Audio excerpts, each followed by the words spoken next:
Let me show you two different ways how to reset any Logitech mouse.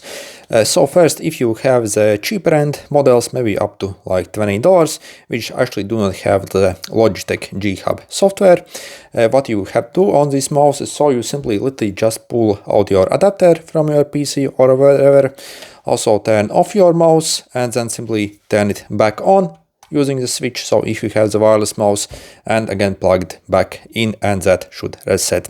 Also, what you can do is another thing if that doesn't work.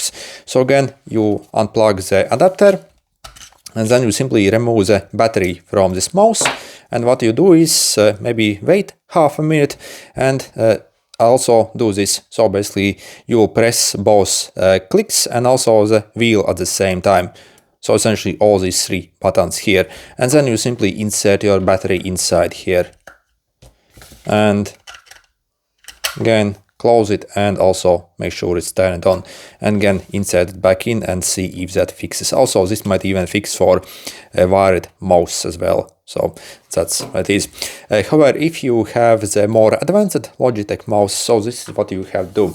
You can also obviously do this, what I showed with this mouse, also it might work for this one. But yeah, it actually has special mode that we can engage. So for example, for these mouses, we can download software called basically this, so simply in the search, enter your mouse model and driver, and you should land on this page. So where you can, okay, apologies, need my mouse back. Okay, so over here in the Logitech official website, download this Logitech G Hub over here. Okay, and once you have that, so it will get basically placed on your desktop there, and once you actually open that software, it's going to connect your mouse basically, and you see you can for example click on the mouse and change various settings here, for example, like change the buttons or whatever you want.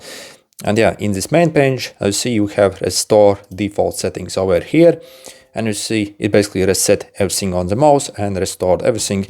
It's like a factory reset on this, so it returns to the default settings and it should function. Yeah, good now. Okay, good luck.